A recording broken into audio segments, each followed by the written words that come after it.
Black box ను decode చేస్తే అహ్మదాబాద్ విమాన ప్రమాదానికి గల కారణాలు తెలుస్తాయన్నారు రిటైర్డ్ వింగ్ కమాండర్ భూషణ్.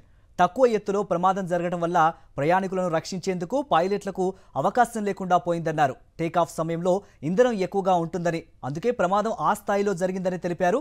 విమానంలో సాంకేతిక సమస్యలు కూడా ఎదురవచ్చు అంటున్న వింగ్ కమాండర్ భూషణ్తో మా ప్రతినిధి Rakesh Reddy face to face.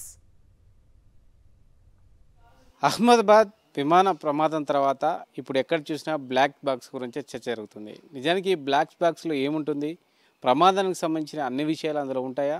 Next సంబంధించి ఈ రిపోర్టుకు సంబంధించిన విషయాల్లో గతంలో అనేక ప్రమాదాలు జరిగినప్పుడు బ్లాక్ బాక్స్ గురించి చర్చ జరిగింది. కానీ ఆ తర్వాత వచ్చిన రిపోర్ట్స్ ఏంటి, ఇలాంటి అనేక విషయాలు మనతో మాట్లాడడానికి రిటైర్డ్ వింగ్ కమాండర్ భూషణ్ గారు ఉన్నారు. సార్ చెప్పండి, ప్రధానంగా కూడా ఈ బ్లాక్ బాక్స్ అనేది చర్చనాంశంగా మారింది. అసలు బ్లాక్ బాక్స్ అనేది ఒక బ్రహ్మ పదార్థంగా ఒక చర్చ జరుగుతుంది. ఎందుకు జరుగుతుంది, దీంట్లో ఏముంటుంది? ఇప్పుడు అది బ్లాక్ బాక్స్ అంటే యాక్చువల్లీ బ్లాక్ ఉండదు, మీకు తెలిసిందే. ఇప్పుడు న్యూస్లో వస్తూ ఉంది కదా, ఆరెంజ్ కలర్ ఉంటుంది. ఎందుకంటే ఎక్కడైనా పడ్డా కానీ ఈజీగా ఐడెంటిఫై కానీకే.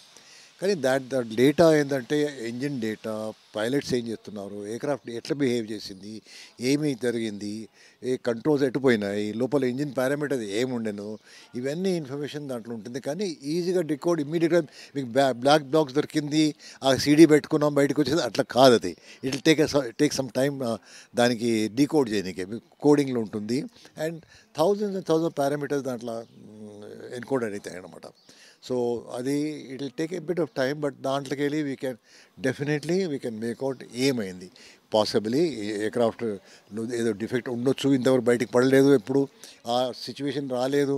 ఇప్పుడు ఈ మనిషికి కూడా ఏదో డిసీజ్ వస్తాయి ఎప్పుడెప్పుడు మనకు, కొన్ని సడన్గా ఏదో ఇది ఎప్పుడు చూడలేదే అనుకుంటాం. సిమిలర్లీ ఎయిర్క్రాఫ్ట్ మ్యానుఫ్యాక్చర్ కూడా ఏమన్నా ఇట్లా ఉండొచ్చు, ఇప్పుడు జరగలేదు, ఇప్పుడు జరిగింది.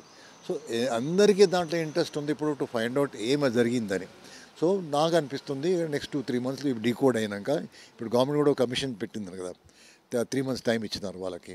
సో వితిన్ 2-3 మంత్స్ మనకు ఇన్ఫర్మేషన్ రావాలి. అండ్ అది రావాలి ఎందుకంటే ఫ్యూచర్లో ఈ ఎయిర్క్రాఫ్ట్ పైలట్స్కి ఈ ప్రాబ్లం కాకూడదు. మనకు ఎప్పుడెప్పుడు మీరు కార్లో కూడా చూస్తుంటారు, ఒక లివర్ ఒక చోట్ల ఉంటుంది, అది మర్చిపోయి ఇంకో లివర్ పక్కన ఉంటుంది, అది వేసేస్తాం. అది కూడా డిజైన్ ఫాల్ట్ కూడా కావచ్చు, వీ డోంట్ నో.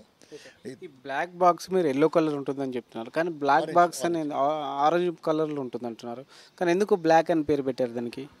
అది ఎప్పుడో ఆయన ఇన్వెంట్ చేసింది, అది 1938 1940లో ఎవరో దాన్ని చేశారు, ఆయన పెట్టారు బ్లాక్ బాక్స్. కానీ తర్వాత తెలిసింది ఈ ఐడెంటిఫై చేయడానికే దానికి ఆరెంజ్ కలర్ ఉంటే నీళ్ళలో పడ్డా కానీ, ఎక్కడ గ్రీనరీలో పడ్డా కానీ, ఫారెస్ట్లో పడ్డా కానీ ఈజీగా కలర్ ఐడెంటిఫై అవుతుంది. పైకి వెళ్ళి కూడా మనం ఫోటోగ్రాఫ్ చేస్తే తెలుస్తుంది. బ్లాక్లో కలర్ ఉంటే అది తెలియని కష్టం. ప్లస్ 6000 feet నీళ్ళలో ఉన్నా కానీ అది సిగ్నల్ ఒక నెల వరకు మీకు సిగ్నల్ వస్తూ ఉంటుంది. అది 1100 డిగ్రీ సెంటిగ్రేడ్ వరకు దానికి ఏమి కాదు. అంత హీట్ వచ్చినా కానీ దాని లోపల ఉన్నది డ్యామేజ్ కాదు, బయట కేసింగ్ డ్యామేజ్ కాదు. ఆ మెటీరియల్ టైటానియం అవన్నీ ఆ స్పెషల్ మెటీరియల్తో చేస్తారు. సో లోపల ఉన్న డేటా కూడా మీకు ఎక్కడ ఏం కాకుండా ఉంటుంది.